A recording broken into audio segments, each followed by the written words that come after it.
સંબંધોમાં તણાવની અસર બાળકો પર. નમસ્કાર, હું છું પીનલ. સ્વાગત છે આપનું કરંટ ટોપિકમાં. અને આજે વાત કરી રહ્યા છે માતા પિતાના ઝઘડા અને તેની સાથે જ તેમના વચ્ચે જે પ્રકારનો સંબંધ છે તેની અસર બાળકો પર કેવી રીતે જોવા મળતી હોય છે. જનરલી કોઈ પણ ઘરમાં તમે જોશો ત્યારે માતા પિતા જ્યારે ઝઘડતા હોય છે ત્યારે તેમને લાગે છે આ બહુ જ સામાન્ય એવી બાબત છે. બાળકોની સામે ગમે તેવી ભાષાનો પ્રયોગ કરવો અને એની સાથે જ ક્યાંક ઝઘડતી વખતે શબ્દોની મર્યાદા પણ ન જાળવવી અને ત્યારબાદ કદાચ એ લોકોનો જે સંબંધ છે એ પહેલાં જેવો થઈ જાય છે. એટલે ફરી એક વખત ઝઘડો કરીને એ લોકો એક જેવા પણ થઈ જતા હોય છે. પણ આ જે ઝઘડો તમારી વચ્ચે થાય છે અને એ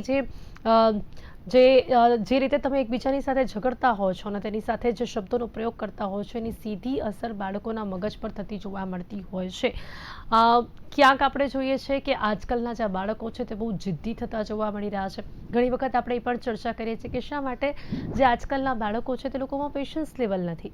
આપણે ઘણી વખત એ પણ ચર્ચા કરવી પડે છે કે ક્યાંક એક નાની એવી જીદના કારણે બાળકે પોતાનો જ જે જીવ છે તે જોખમમાં મૂક્યું તો ક્યાંક આત્મહત્યાનો પ્રયાસ કર્યો.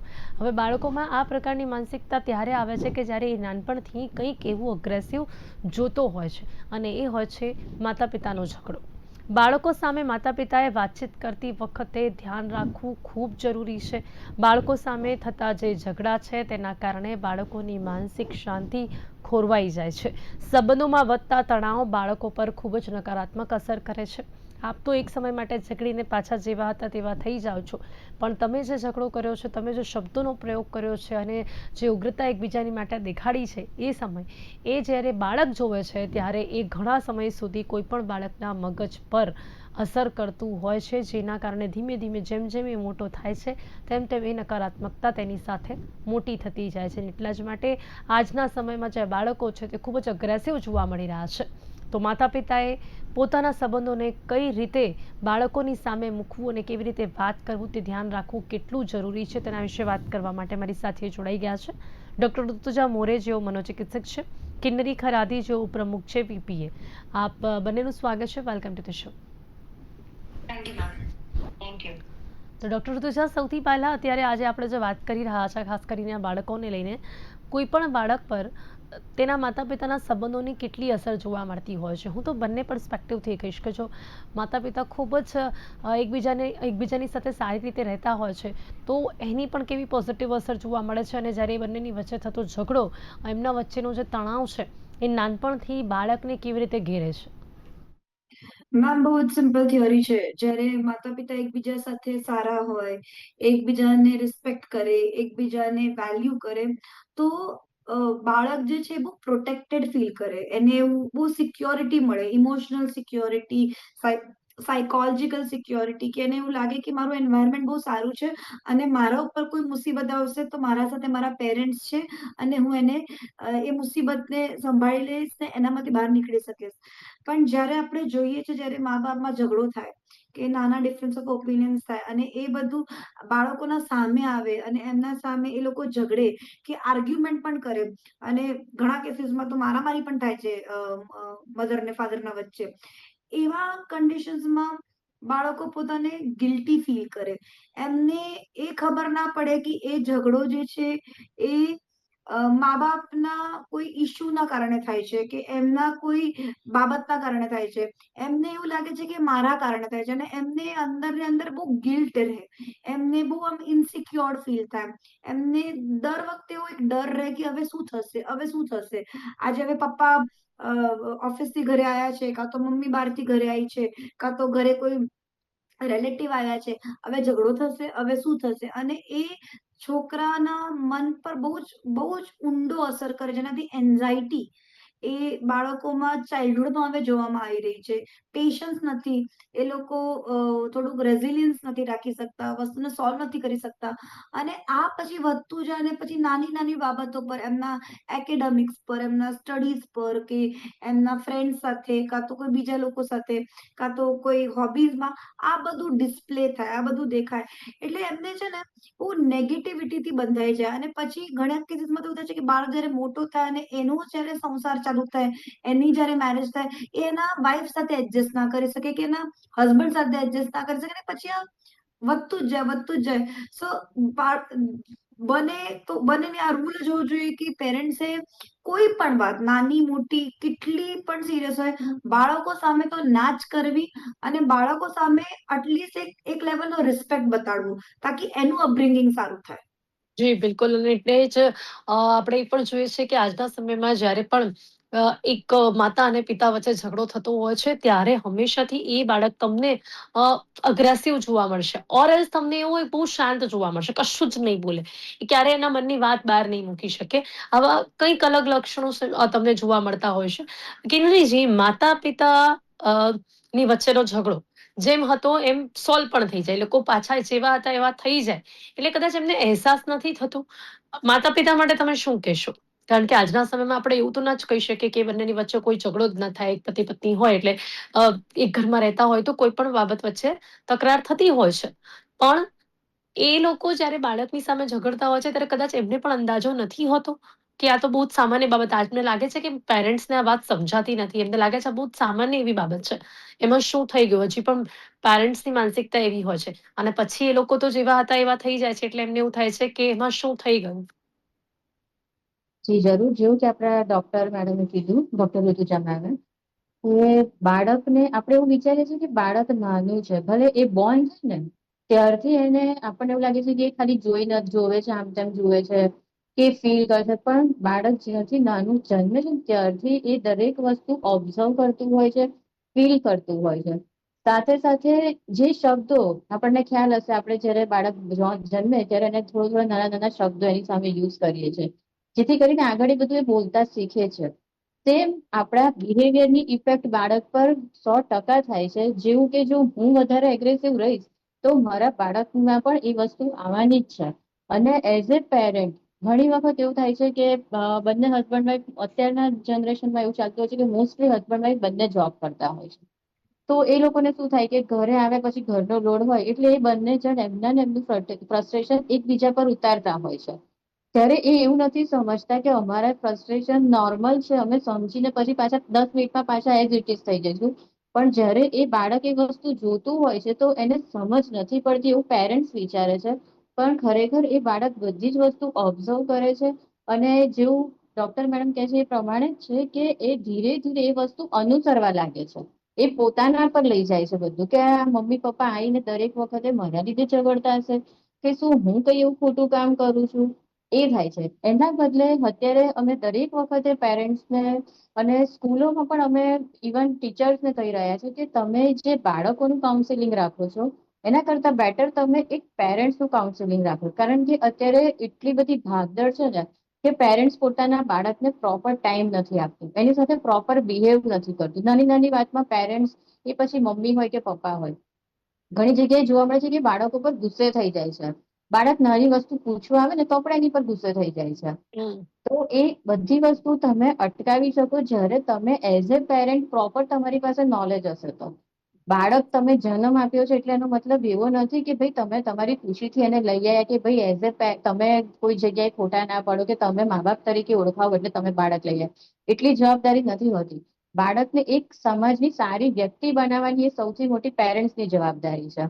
અને એમાં ઘણી જગ્યાએ હવે એવું નથી રહ્યું, પહેલા એવું હતું કે ભાઈ બધી મોટે મેજોરિટી રિસ્પોન્સિબિલિટી માતાની રહેતી હતી બાળકને કોઈ બી જાતના સંસ્કાર આપવા માટે.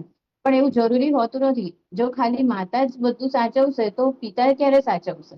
એટલે જી, બિલકુલ બંનેની સાચી વાત છે. પૂરેપૂરી કીર્તિજી, આપણે જે વાત જવાબદારી છે. કરી કે બાળક જ્યારે નાનું હોય છે, શું કહેશો? આપને લાગે છે ઋતુજાજી, કિન્નરીજી જે વાત કરી કે બાળક નાનપણથી જ કેટલી ઉંમરથી એને બધું સમજ પડે છે, એવા પેરેન્ટ્સ માટે આ સવાલ કે જેમને એવું લાગે છે કે બાળક છે અત્યારે એ ક્યાં સમજી રહ્યો છે, એની સામે એ લોકો એક્ટ કરી લેશે, ઊંચા અવાજમાં વાત કરી લેશે ને એમને એવું થશે કે એમના ઝઘડાને બાળક અત્યારે નથી સમજતો.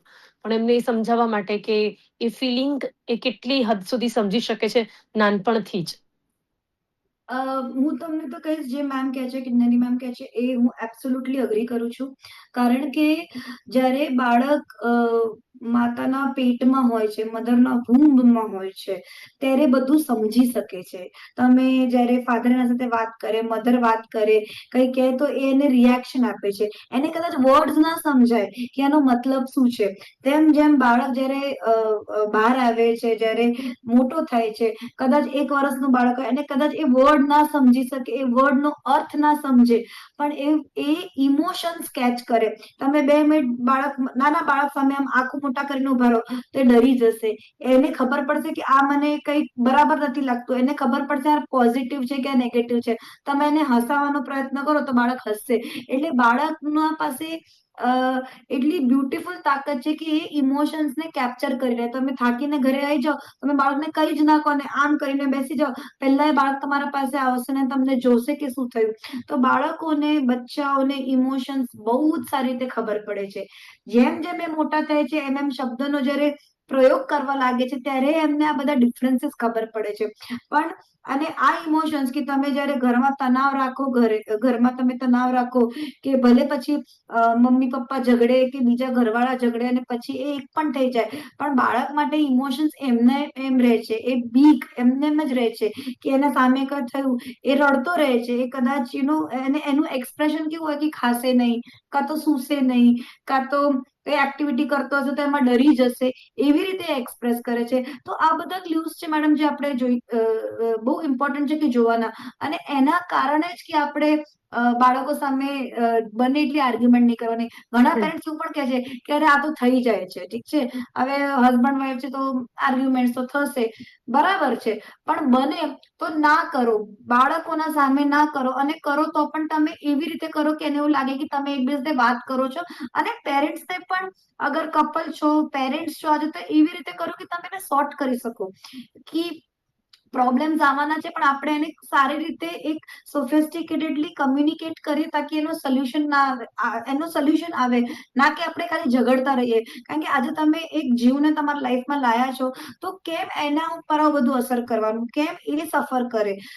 અને એ સફર કરશે, કદાચ તમે લોકો તો આ ભૂલી જશો વસ્તુ, પણ એ એના પર્સનાલિટીમાં આવશે. અને પછી એની બીક, એની સ્કૂલિંગ બગડશે.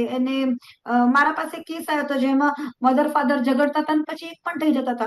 પણ એ બાળક જ્યારે સ્કૂલ જતો હતો, એ બાળક સ્કૂલમાં અટેન્શન નતો આપી શકતો, અને એને બીક રહેતી કે હું હમણાં અહીંયા સ્કૂલમાં આવ્યો છું, ઘરે મારા મમ્મી પપ્પા ઝઘડતા હશે. કારણ કે ટીચરે વાત કરે કે તમે પ્લીઝ છોકરા સાથે વાત કરો અને એને કહો કે તમે ઝઘડશો નહીં. તો આવું લાગે છે કે નાની નાની વાતો છે, પણ આ બાળકોને બહુ અસર કરે. એમની જે ઇમ્પોર્ટન્ટ ડેવલપમેન્ટલ યર્સ છે, જી જેમાં એ બિલકુલ, લોકો બિલકુલ. મોટા થાય છે, એ ઇમ્પેક્ટ થાય છે એમાં. જી, જી, જી, બિલકુલ. અને જ્યારે બાળકના તણાવની વાત હોય, સ્ટ્રેસની વાત હોય, ને નાનપણથી જ જો બાળક આ પ્રકારના વાતાવરણમાં મોટો થાય ને, ત્યારે જ આપણે જે જોઈએ છે કે મોટા થતા એમના પર કેટલી વિપરીત અસર જોવા મળે છે. કે નહીં, હવે મહત્વનો સવાલ આપણે આ ચર્ચા જે કરી રહ્યા છે, કદાચ આપે મહારાષ્ટ્રનો એક કિસ્સો સાંભળ્યો હશે થોડાક સમય પહેલા, કે જેમાં જાણવા મળ્યું હતું આપણને કે આઈફોનની જીદના કારણે એક બાળક ત્યાં પહાડ પર ચડી ગયો અને ત્યાં એણે સ્યુસાઇડ કરી લીધું. પણ પછી જ્યારે આખી તપાસ હાથ ધરવામાં આવી છે, ત્યારે તેમાં સામે આવ્યું છે કે પરિવારનો ઝઘડો હતો કારણ. જે બાળક હતું એ બાળક એટલો ડિપ્રેસ થઈ ગયો હતો એ ઝઘડાથી, જેના કારણે એ ત્યાં પહોંચી ગયો હતો. માતા પિતાએ બહુ જ સમજાવ્યું, છતાં પણ તમે વિચારો કે બાળકની માનસિક સ્થિતિ શું હશે કે ત્યાંથી પાછો ન આવી શક્યો. અને એ ઝઘડાના કારણે આખા પરિવારને કરુણ અંજામ ભોગવવું પડ્યું, કે જેના કારણે આઈફોનની જીદ નહીં, પણ પારિવારિક તણાવના કારણે એ બાળકે સ્યુસાઇડ કરી લીધું. શું કહેશો એ કિસ્સા માટે પણ? અને બાળકની શું હશે માનસિક સ્થિતિ કે જેના કારણે એ ઝઘડાથી કંટાળીને ત્યાં પહોંચ્યો ને? એવું પણ નથી કે કોઈ સમજાવવા પણ નથી આવ્યું. એના પેરેન્ટ્સ ત્યાં હતા, એ લોકોએ સમજાવવાનો પ્રયાસ પણ કર્યો, છતાં પણ ન થઈ શક્યું. કે નહીં?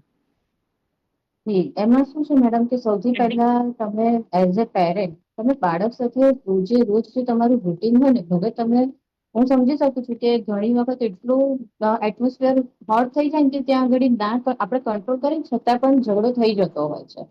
પણ એના કરતા બી બેટર છે કે તમે એવરી ડે તમારા જે રૂટીનમાં હોય ત્યારે તમે બાળક સાથે તમે વાત કરવાનું રાખો.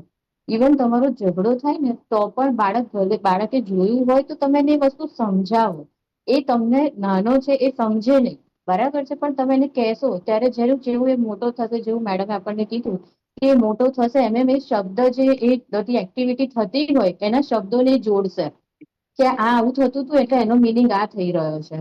તો બેટર કે તમે બને એટલું બાળક સાથે પોતાનું કાઉન્સેલિંગ રાખો, વાતો કરો બાળક સાથે. બાળક જો સ્કૂલે પણ જાય છે, નાનો છે, પ્લે ગ્રુપમાં મૂક્યો છે, તો ત્યાં મૂકીને તમે આવો, પછી આયા પછી પણ તમે બાળક સાથે બધી વાતચીત કરો કે ભાઈ બેટા આજે મારા રૂટીનમાં આ રહ્યું, તે તારા રૂટીનમાં શું કર્યું, સ્કૂલમાં તે શું થયું. તો તમે દરેક વસ્તુ વાત કરશો ને તો બાળક બહુ જલ્દી સમજી શકે અને આ બધી પરિસ્થિતિ ઉભી નહીં થાય. કારણ કે સ્કૂલમાં પણ એવું થતું હોય કે બાળકો 2-3 બધા ભેગા થયા હોય, ના હોય તો થોડું મારામારી બી કરતા હોય. એ વખતે તમે બાળકને રોકી શકો છો, એને સમજાવી શકો છો કે બેટા સપોઝ કોઈ વ્યક્તિ આપણને કોઈ વસ્તુ આપણે જોઈએ છે અને જો એ નથી મળી રહી, ધેટ મીન્સ કે એવું નથી કે એની સાથે ઝઘડો કરવાનો, એ વસ્તુનું શાંતિથી પણ સોલ્યુશન આવે, એની સાથે વાત કરો. એટલે જ્યાં સુધી સૌથી મેઇન વસ્તુ તો એ જ છે મારા માટે કે એઝ એ પેરેન્ટ તમે બાળક સાથે જેટલી વાત કરશો, જેટલી બધી વસ્તુ એને સમજાવી શકતા હશો, એટલું એ એના માટે સારું, જેથી એની માનસિક સ્થિતિમાં આ બધી પ્રોબ્લેમ ઊભી ના થાય કે જે એ દરેક વસ્તુને નેગેટિવ ના લઈ જાય, એ સમજે અને પોઝિટિવ રહી શકે. જી બિલકુલ બિલકુલ. ઘણી વખત સમજાવવામાં પણ એટલી વાર થઈ જતી હોય છે કે સમજાવવા ઈચ્છતા પેરેન્ટ્સ પણ પછી પોતાના બાળકોને નથી સમજાવી શકતા. કારણ કે અહીંયા ડોક્ટર ઋતુજા આપણે જે કેસની વાત કરી રહ્યા છે ત્યાં એ પેરેન્ટ્સ પહોંચ્યા હતા મહારાષ્ટ્રમાં. એ લોકોએ સમજાવવાનો પ્રયાસ પણ કર્યો. શું કહેશો આપ આ કિસ્સા ઉપર? પહેલા આપણી સામે એવું સામે આવ્યું કે આઈફોનની જીદના કારણે એવું કર્યું, ને એવું ઘણી વખત આપણે જોયું છે કે આપણા ત્યાં હવે એવા કિસ્સા સામે આવે છે કે ગેમ રમવા નથી દીધી તો પેરેન્ટ્સ પર હુમલો કરી દીધો, અને ગેમ રમવાની કે મોબાઈલ છીનવી લીધું તો પણ પેરેન્ટ્સ પર હુમલો સાથે સાથે ક્યાંક પોતાનો જીવ જોખમમાં મૂક્યું તો ક્યાંક સ્યુસાઈડ કરી લીધું. આ ઘણા બધા કિસ્સા સામે આવે એટલે આપણને પણ લાગ્યું કે કદાચ આમાં પણ આવું થયું હશે. પણ આમાં જે સામે આવ્યું છે એમાં એ છે કે બાળક પોતાના જ પરિવારના ઝઘડાથી પીડિત હતો, જેના કારણે ત્યાં સ્યુસાઈડ કરવા માટે પહોંચી ગયો. શું કહેશો? આવી ઘટનાઓ પણ હવે આપણા દેશમાં બનતી જોવા મળી રહી છે કે બાળક પોતાના પરિવારના ઝઘડાથી કંટાળીને સ્યુસાઈડ કરવા માટે પહોંચી જાય. મેમ આ એ બહુ તો જ અ, જી ડોક્ટર ઋતુજા. મેમ આ બહુ જ ઇમોશનલ અને બહુ જ શું કહેવાય, હાર્ટ બ્રેકિંગ કેસ છે. કારણ કે એક બાળક એનો ભલે એ આજે 17 યર્સનો હોય, 15 વર્ષનો કે 13 વર્ષનો, એ સ્ટીલ બાળક જ છે કે એનું ડેવલપમેન્ટ એટલું થયું નથી. તો એ બહુ હાર્ટ બ્રેકિંગ છે કે એક બાળકને આજે આ પગલું લેવું પડે છે. અને આપણને ખાસ જોવું છે કે આઈફોન તો એક શબ્દ આવ્યો છે અને જે પહેલા કહેતા હતા કે આઈફોન ના કારણે કર્યું કે કઈ છે, પણ આપણને મેઇન આ વસ્તુ પર ફોકસ કરવી છે કે આવું થયું કેમ. ઓકે, કેમ મા બાપ, ઇવન સપોઝ માની લે કે આઈફોન કારણ હતું તો મા બાપ એને કેમ સમજાવી ના શક્યા, કેમ એને એ લેવલ સુધી એને પગલું લેવું પડ્યું. અને બીજી વસ્તુ, આ કેસમાં જેટલું મેં રિસર્ચ કર્યું છે, આઈફોન તો એક શબ્દ આવ્યો હતો પણ મા બાપના ઝઘડા ઘણા ટાઈમથી ચાલતા હતા. તો કેવું થયું કે ઝઘડામાં પછી બાળક એટલું, જેમ કે મેં કીધું કે ફ્રસ્ટ્રેટેડ થઈ જાય, એટલું એક લેવલ પર પહોંચે કે હવે નાનું પણ કઈ થાય તો એનું જે પગલું છે કે એનું જે કોન્સિક્વન્સીસ છે એ એક્સ્ટ્રીમ લેવા માટે તૈયાર થઈ જાય છે. અને આ કેસમાં ક્યાં ને ક્યાંક એ જ થયું છે. જેટલા રિપોર્ટ્સ આવ્યા છે એમાં એવું પણ કહેવાય છે કે લાસ્ટ યર સેમ ટાઈમે આ બાળક સેમ જગ્યાએ ગયો હતો સુસાઇડ કરવા માટે, પણ એને ત્યારે રેસ્ક્યુ કર્યો હતો. તો એને એક ટાઈપનો શું કહેવાય, ટ્રોમા કે એક ટાઈપની નેગેટિવ એન્વાયરમેન્ટ, કે એને એવું લાગવા માંડ્યું કે આનો અંત ત્યારે જ થશે જ્યારે હું પોતાને મારી નાખીશ, હું પોતાનો જીવ આપી દઈશ. અને એના કારણે એ થિંકિંગના કારણે એને આજે પોતાનો જીવ તો ગમાયો છે, સાથે મધર ને ફાધર પણ દે પાસ્ડ અવે. પણ અગર આનો પિક્ચર આખું આપણે ચેન્જ કરીને જોઈએ તો કદાચ પેરેન્ટ્સના અગર હેલ્ધી રિલેશન હોત, કાં તો પેરેન્ટ્સ છોકરાઓને સમજાઈ શક્યા હોત કે હમણાં આપણી એવી પરિસ્થિતિ નથી કે આપણે નહીં આગળ જઈ શકીએ, કે આપણે આઈફોન ના લઈ શકીએ, કે મમ્મી પપ્પાના ઝઘડા થાય છે પણ વી પ્રોમિસ કે આપણે એને સોલ્વ કરીશું અને you will have a safer environment. તમારા પાસે એક સારું એન્વાયરમેન્ટ રહેશે. તો કદાચ આવી વસ્તુ બાળકના મગજમાં નહીં આવી હોય. અને ક્યાં ને ક્યાંક, હજી સુધી ન્યૂઝમાં આવ્યું નથી, પણ ક્યાં ને ક્યાંક જેટલું હું એનાલાઇઝ કરી રહી છું અને સાયકોલોજીકલી મધર અને ફાધરને પણ ઘણીક વાર એમના ઝઘડામાં સુસાઇડ જેવો શબ્દ યુઝ કર્યો જ હશે, એટલે આ બાળકના મનમાં સુસાઇડ જેવો શબ્દ આવ્યો. મધરે એના પોઈન્ટ એ જ ઋતુજાજી કે આ બાળકને, આવા નાના બાળકોને સ્યુસાઇડ શું હોય છે ને એ ખબર કેવી રીતે પડી જાય છે? આ મને બહુ જ મોટો સવાલ એવો લાગે છે કે Correct. જેમણે હજી જીવવાનું શરૂ નથી કર્યું, જેમને જીવન શું છે એ સમજવાનું શરૂ કર્યું હોય, જેમણે કદાચ આવું તો ક્યારેય જોયું પણ નહીં હોય કે લાઈક ઓરેલ્સ કદાચ પિક્ચર્સમાં મૂવીમાં જોયું હોય, તો આ સવાલ અને આ ઓપ્શન આવે છે કેવી રીતે એમના મગજમાં? ક્યાં ને ક્યાંક પેરેન્ટ્સ યુઝ કર્યું હશે 110%. મારી ખાતરી છે, કારણ કે ઘણીક વાર ઝઘડામાં બોલે છે પેરેન્ટ્સ કે હું મારો જીવ દઈ દઈશ, એના કરતા હું સુસાઇડ કરી લઉં, મારાથી નથી સહન થતું. અને ત્યારે છોકરાઓને ખબર પડે છે કે એમના મગજમાં એ ઘૂસી જાય છે કે અગર આ પ્રોબ્લેમમાંથી કે કોઈ પણ પ્રોબ્લેમમાંથી બહાર નીકળવું છે તો સુસાઇડ ઇઝ એન ઓપ્શન. તો ક્યાં ને ક્યાંક આપણે એઝ એડલ્ટ્સ, આપણે પેરેન્ટ્સ જ એ ઇનિશિયેટ કરીએ છીએ અને પછી આપણે બાળકોને બ્લેમ કરીએ છીએ. આપણે આની ચર્ચા કરીએ છીએ કે કેમ હોતા છે, પણ ક્યાં ને ક્યાંક we are giving that option, we are giving that environment. તો બને એટલું ઇવન નોર્મલી હું તો કહું છું, કોઈ બીજા સાથે પણ થતું હોય, નાના બાળકો સામે આવી બધી વાતો ના પણ કરવી, કારણ કે એ છોકરાઓના મગજમાં કઈ વસ્તુ ક્યાં ક્લિક થાય, એનો શું નતીજો નીકળે વી ડોન્ટ નો. સોશિયલ મીડિયામાં પણ હવે આજકાલ તો સારું છે કે ટ્રિગર વોર્નિંગ્સ આવે છે. પહેલા એવું નથી હોતું, પહેલા આજકાલ તો બ્લર કરે છે. પહેલા એવું નથી હોતું, પહેલા બધા ઇમેજીસ વિડીયોઝ ઓપનલી બતાડવામાં આવતા હતા. તો બને એટલું છોકરાઓ સાથે કમ્યુનિકેટ કરો. આપણને લાગે છે બાળક નાનું છે એને નહીં ખબર પડે, એને ખબર પડે છે, પણ એનો એ અર્થ શું કાઢે છે એ છોકરા ઉપર છે. તો ઇનકેસ આવી કોઈ વાતો થતી હોય કે કરતા હોય, તો બને તો એને ન્યુટ્રલાઇઝ કરવાનો પ્રયત્ન કરો. I think that will help. અને આ કેસમાં હું તમને કહું છું, મે બી આગળ આપણને ખબર પડશે, પણ 110% મધર કા તો ફાધરે આ વાત કરી છે અને એના કારણે આ બાળકના મગજમાં આવ્યું છે અને આજે આપણા સામે આ કેસ આવ્યો છે. જી બિલકુલ. જે કદાચ બાળકે ક્યારેય સાંભળ્યું જ ન હોય, જોયું ન હોય, એ બાળકના મગજમાં આવી જ ન શકે. વાત તમારી સાચી છે. ક્યાંક જોયું હશે, ક્યાંકથી એને ખબર પડી હશે કે આવો પણ એક વિકલ્પ છે, ત્યારે જઈને એને આ વાત કરી હશે. કિન્નરીજી, શું કહેશો દરેક પેરેન્ટ્સ માટે કે જેમ કે આ જ કેસમાં આપણે જોયું કે એમને બચાવવા જતા માતા પિતા બંને જીવ ગુમાવ્યો, આખો પરિવાર હવે એક ઝાટકે ખતમ થઈ ગયું. એનું કારણ માત્ર એક ઝઘડો હતો. કદાચ એ ઝઘડો એમણે સુલઝાવી લીધો હોત તો આવી ઘટના ન બની હોત. માતા પિતાના સંબંધોની અસર બાળકો પર હંમેશા પડતી હોય છે. ત્યારે શું કહેશો દરેક બાળકને પોતાની માટે પ્રેમ, એટલે એક માતા અને એક પિતા બંને ઇન્ડિવિજ્યુઅલી તો બાળકને પ્રેમ કરતા જ હોય છે, પણ કોઈ પણ બાળકને એ બંનેનો એક સાથેનો પ્રેમ અને પારિવારિક વાતાવરણ કેટલું જરૂરી હોય છે?